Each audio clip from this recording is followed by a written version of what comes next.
হ্যাঁ পিসি বলো, এখন রাধাকুণ্ডের স্টোরিটা বলো।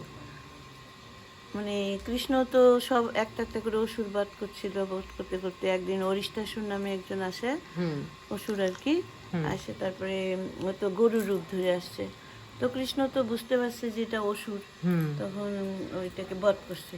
তো বধ করার পরে যখন রাধারানীর সঙ্গে মানে মিলন করতে গেছে, সখীরা বলছে না না, তুমি একে ধরবে না, আমার সখীকে তুমি হলো গোবধ করছো, তাহলে তোমার গোবধের পাপ হয়েছে, হুম তোমার প্রায়শ্চিত্ত করতে হবে, তারপরে প্রায়শ্চিত্ত করলে তারপরে আমার সখী রাধারানীর সঙ্গে তুমি মিল হবে আর কি। তখন বলে না, তাহলে আমার কি করতে হবে? তা বলছে যে তুমি সব তীর্থে স্নান করে আসো। বলে সব তীর্থের স্নান তো করা, যদি আমি সব তীর্থকে এখানে ডাকি তাহলে স্নান করলে হবে? তো বলছে হবে। তাহলে সব তীর্থ, গয়া, গঙ্গা, যমুনা, সরস্বতী, যত তীর্থ আছে হুম মানে সব বাইকে ডাকছে এখানে। তোরা সবাই আসছে, প্রভুর ডাক শুনে সবাই আসছে। তো আসছে মানে মূর্তি ধরে আসছে, এরকম জল নাই, মূর্তি ধরে আসছে। তখন বলছে যে একজন আসে নাই তখন পর্যন্ত। তো সেটা হলো পুষ্কর তীর্থ। পুষ্করের কোথাও কোনো ছিল। তখন পুষ্কর আস্তে আস্তে রাত্রি 12টা হয়ে যায়। হুম তো বলছে যে কুণ্ড বানাইলো গোবিন্দ, মানে করলো বাঁশির আগা দিয়ে, মানে বিভিন্ন মত আছে, কেউ বলছে বাঁশির আগা দিয়ে, আর কেউ বলছে পায়ের গোড়ালি দিয়ে ওইখানে একটা গাঁথা করে। হুম ওই শ্যামকুণ্ড, প্রথমেই শ্যামকুণ্ড, তারপরে গাঁথা করার পরে তখন সমস্ত তীর্থগুলি যখন আসছে, তো সখীরা বলে না আমরা বিশ্বাস করি না, এইখানে যে তোমার সব তীর্থ জলরূপে আসছে, তাহলে আমরা এটা বিশ্বাস করি না। তখন সব তীর্থকে ডাকছে, সবাই এই শ্যামকুণ্ডের তীরে সবাই মূর্তি ধরে দাঁড়াইছে।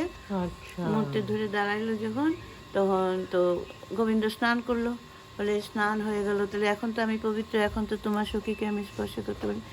বলে না। তো সখীদের সবার মন খারাপ হয়ে গেছে, শ্যাম শ্যাম তো কুণ্ড বানাইলো, আমাদের সখীর তো কুণ্ড নাই, রাধারানীর কুণ্ড নাই। তো সবাই ললিতা বিশাখা এরা বলছে যে আমরাও একটা আমাদের প্রিয়ার কুণ্ড বানাবো। তারা কুণ্ড বানাইছে। তখন ওই ফার্স্টে কঙ্কন, হাতের কঙ্কন দিয়ে এরম করে গাঁথা করছে। নিচে একদম কঙ্কন কুণ্ড আছে, আমাদের দর্শন হয়েছিল। তখন আচ্ছা ওটা পরিষ্কার করছে, তো সংস্কার হয়েছিল আর কি। হুম হুম তখন আমরা আসছিলাম, সম্পূর্ণ জল ফেলাই দিয়ে হুম হুম কুণ্ড সংস্কার করছে। অনেক জিনিস দেয় না মানুষ কুণ্ডের মধ্যে, সোনা রূপা কত কিছু দেয়, টাকা পয়সা কুণ্ড। তখন আমরা আসছিলাম, কঙ্কন কুণ্ড আছে নিচে।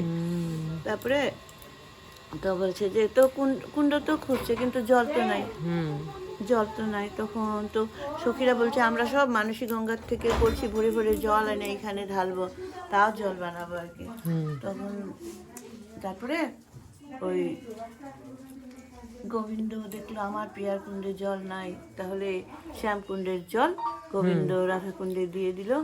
তো বলছে যে আমার আমার থেকে আমার আমার প্রিয়ার কুণ্ডের বেশি মহিমা হবে।